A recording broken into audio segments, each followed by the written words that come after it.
और सबसे महत्वपूर्ण श्रेणी से शुरू करते हैं, नारी शक्ति। इसमें सबसे पहले बात करते हैं मुख्यमंत्री कन्या सुमंगला योजना की। ये 2019 में शुरू हुई थी।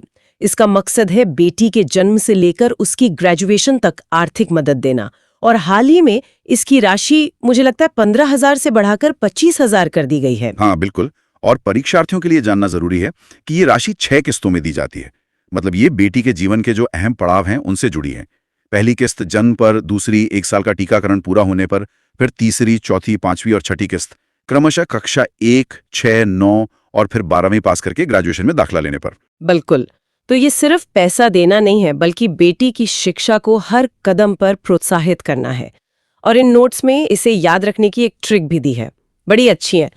सुमंगला इक्वल्स टू शुभ मंगल, 6 बार लाभ और 25,000 शगुन। अब बेटी के भविष्य को आर्थिक रूप से सुरक्षित करने के बाद उसे आर्थिक रूप से स्वतंत्र बनाने की बात करते हैं। और यहीं पर आती है बीसी सखी योजना, जो 2020 में आई।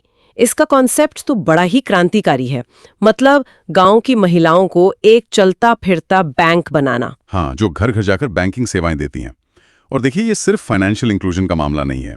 ये असल में 2 बड़ी सफलताओं को एक साथ लाता है। एक तो उत्तर प्रदेश में महिला स्वयं सहायता समूहों का जो मजबूत नेटवर्क है वो, और दूसरा भारत का डिजिटल पेमेंट इंफ्रास्ट्रक्चर जैसे यूपीआई। ये दिखाता है कि पॉलिसी अब सिर्फ पैसा देने पर नहीं, बल्कि मौजूदा इकोसिस्टम का लाभ उठाकर रोजगार पैदा करने पर केंद्रित है। क्या बात है। और इसे याद रखने के लिए नोट्स में एक बहुत ही सरल ट्रिक है, BC is equal to bank वाली चाची। इसी कड़ी में अगली योजना है मुख्यमंत्री सामूहिक विवाह योजना। ये 2017 से चल रही है। इसके तहत गरीब परिवारों की बेटियों की शादी के लिए सरकार की तरफ से कुल 51,000 रुपए की आर्थिक मदद दी जाती है। याद रखने का तरीका भी सीधा है, समूह शादी इज इक्वल टू 51,000। योजना है हमारे अन्नदाता यानी किसानों की। और यहाँ हम देखेंगे कि कैसे योजनाओं का फोकस सिर्फ पैदावार बढ़ाने से हटकर किसान को सुरक्षा देने और उसकी आय के स्रोत बढ़ाने पर भी आ गया है। सबसे नई योजना है पंचामृत योजना, जो 2023 में आई है। ये खास तौर पर गन्ना किसानों के लिए है। हाँ, ताकि कम लागत में ज्यादा पैदावार करके उनकी आय बढ़ाई जा सके। और ये फसल विशेष योजनाओं के महत्व को भी दिखाता है। उत्तर प्रदेश देश का सबसे बड़ा गन्ना उत्पादक राज्य है, तो जाहिर है कि इस क्षेत्र पर ध्यान देना मतलब पूरी ग्रामीण अर्थव्यवस्था को मजबूत करना। और नोट्स में इसके लिए एक सीधी सी ट्रिक है, यूपी में गन्ना बराबर अमृत। अब गन्ने के अलावा उत्तर प्रदेश दूध उत्पादन में भी अव्वल है, और इसी को और बढ़ावा देने के लिए 2019 में नंद बाबा दुग्ध मिशन शुरू किया गया है। ये एक बड़ी योजना है। इसका बजट 1,000 करोड़ रुपए है। इसका लक्ष्य दूध उत्पादन और डेयरी सेक्टर को मजबूत करना है। इसमें डेयरी खोलने के लिए 40,000 रुपए तक की सब्सिडी भी मिलती है। ट्रिक भी सिंपल है, नंद बाबा बराबर दूध योजना। हाँ, और ये जानना दिलचस्प है कि इस मिशन का एक अप्रत्यक्ष लक्ष्य भी है। वो है उत्तर प्रदेश को सिर्फ दूध उत्पादन में ही नहीं, बल्कि दूध प्रसंस्करण मतलब मिल्क प्रोसेसिंग में भी देश का नंबर 1 राज्य बनाना। ये किसानों अब आय बढ़ाने के साथ साथ किसान को सुरक्षा देना भी जरूरी है। यहीं पर आती है मुख्यमंत्री कृषक दुर्घटना कल्याण योजना, जो 2019 में लॉन्च हुई। अगर खेती के दौरान किसी किसान की दुर्घटना में मृत्यु हो जाती है या वो दिव्यांग हो जाता है, तो उसके परिवार को 5 लाख रुपए तक की आर्थिक सहायता दी जाती है। इसे याद रखने की एक विजुअल ट्रिक है, दुर्घटना इज इक्वल्स टू 5 उंगलियां इज इक्वल्स टू 5 लाख। इसीलिए 2022 में मुख्यमंत्री खेत सुरक्षा योजना आई। इसमें खेतों को नीलगाय और दूसरे जंगली जानवरों से बचाने के लिए सोलर फेंसिंग लगाने पर सब्सिडी दी जाती है। अब कई लोग सोचेंगे कि ये सोलर फेंसिंग क्या है। ट्रिक बड़ी अच्छी है, खेत की रखवाली अब सूरज करेगा। हमारी अगली श्रेणी है युवा और शिक्षा, और यहाँ पहली योजना है मुख्यमंत्री अभ्युदय योजना, जो 2021 में आई। ये उन छात्रों के लिए किसी वरदान से कम नहीं है जो आईएएस, पीसीएस, जेई और नीट जैसी प्रतियोगी परीक्षाओं की तैयारी कर रहे हैं, क्योंकि इसके तहत उन्हें फिजिकल और ऑनलाइन दोनों तरह की मुफ्त कोचिंग मिलती है। ट्रिक है अभ्युदय इक्वल्स टू करियर का उदय। ये योजना शिक्षा में अवसर की समानता लाने की दिशा में एक महत्वपूर्ण कदम है। इसका लक्ष्य यह सुनिश्चित करना है कि कोई भी प्रतिभाशाली छात्र सिर्फ इसलिए पीछे न रह जाए क्योंकि उसके पास बड़े शहरों में महंगी कोचिंग की फीस भरने के पैसे नहीं हैं।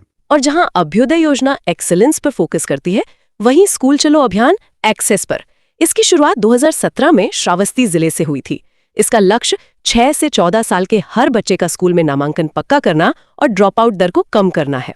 इसे श्रावस्ती से ही क्यों शुरू किया गया? क्योंकि उस समय वहां की साक्षरता दर राज्य में सबसे कम थी। तो ट्रिक है, जहां लिटरेसी लो वहीं स्कूल चलो।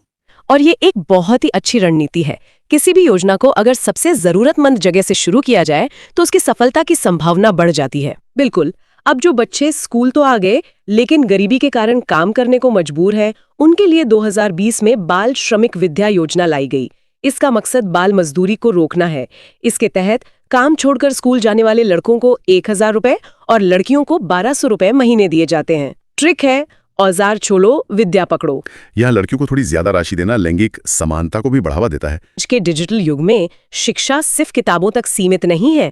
इसीलिए 2021 में स्वामी विवेकानंद युवा सशक्तिकरण योजना शुरू हुई। इसके तहत ग्रेजुएशन और पोस्ट ग्रेजुएशन के छात्रों को टैबलेट और स्मार्टफोन बांटे जाते हैं। ट्रिक है, विवेकानंद = स्मार्ट यूथ। इसके बाद आती है मुख्यमंत्री युवा स्वरोजगार योजना, जो 2018 की है। ये उन युवाओं के लिए है जो नौकरी करने के बजाय अपना काम शुरू करना चाहते हैं। इसमें उद्योग क्षेत्र के लिए 25 लाख रुपए और सेवा क्षेत्र के लिए 10 लाख रुपए तक का लोन मिलता है।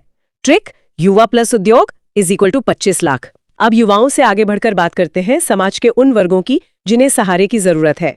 हमारी चौथी श्रेणी है श्रमिक और पेंशन। इसमें सबसे पहले सभी जरूरतमंदों के लिए पेंशन योजनाओं की बात करते हैं। वृद्धा, विधवा और दिव्यांग पेंशन। 2021 में एक बड़ा फैसला लिया गया और इन सभी योजनाओं की राशि को बढ़ाकर एक समान 1000 रुपए प्रति माह कर दिया गया। इसकी ट्रिक बहुत आसान है, सब एक = सबको 1000। ये एक मानकीकरण का कदम है। इससे न सिर्फ लाभार्थियों को एक सम्मानजनक राशि मिलती है, बल्कि प्रशासन के लिए भी योजनाओं को चलाना आसान हो जाता है। अब बात करते हैं पंजीकृत मजदूरों के बच्चों की शिक्षा की। इसके लिए 2021 में अटल आवासीय विद्यालय योजना शुरू की गई।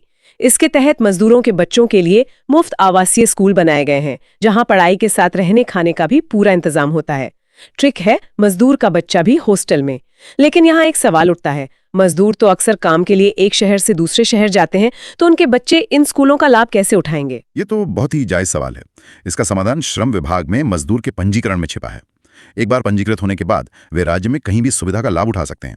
इन स्कूलों का उद्देश्य यही है कि माता पिता के पलायन का असर बच्चों की पढ़ाई पर ना पड़े और उन्हें एक स्थिर और सुरक्षित माहौल मिल सके। ये तो बहुत अच्छी बात है। इसी से जुड़ी एक और योजना है संत रविदास शिक्षा सहायता योजना, जो 2017 से चल रही है। इसमें भी मजदूरों के बच्चों को क्लास 1 से लेकर 12वीं तक स्कॉलरशिप मिलती है और साथ में स्कूल आने जाने के लिए साइकिल भी दी जाती है। ट्रिक है, संत = सादगी प्लस साइकिल। और इस श्रेणी की आखिरी योजना है कन्या विवाह अनुदान योजना, जो खास तौर पर श्रम विभाग द्वारा चलाई जाती है। ये 2017 में शुरू हुई और इसमें पंजीकृत मजदूरों की 2 बेटियों तक की शादी के लिए 55,000 रुपए की मदद दी जाती है और साथ में कपड़ों आदि के लिए 6,000 रुपए अलग से मिलते हैं। आखिरी श्रेणी पर आते हैं उद्योग और विविध योजनाएं। इसमें सबसे प्रसिद्ध और महत्वाकांक्षी योजना है एक जिला एक उत्पाद, यानी ODOP। इसे 24 जनवरी 2018 को यानी उत्तर प्रदेश दिवस के दिन लॉन्च किया गया था। इसका लक्ष्य हर जिले के एक खास उत्पाद को राष्ट्रीय और अंतर्राष्ट्रीय पहचान दिलाना है। इसकी ट्रिक भी इसकी लॉन्च डेट से जुड़ी है।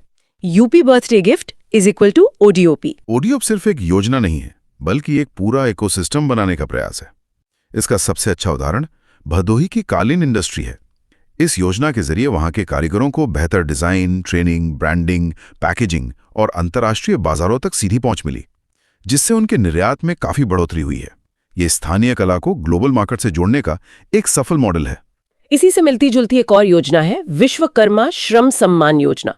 ये भी 2018 में आई। इसका फोकस पारंपरिक कारीगरों जैसे बढ़ई, लोहार, कुम्हार, दर्जी, इन सब पर है। उन्हें 6 दिन की ट्रेनिंग और अपने काम को बेहतर बनाने के लिए आधुनिक टूल किट मुफ्त में दी जाती है। इसकी ट्रिक सीधी है, विश्वकर्मा = टूल्स।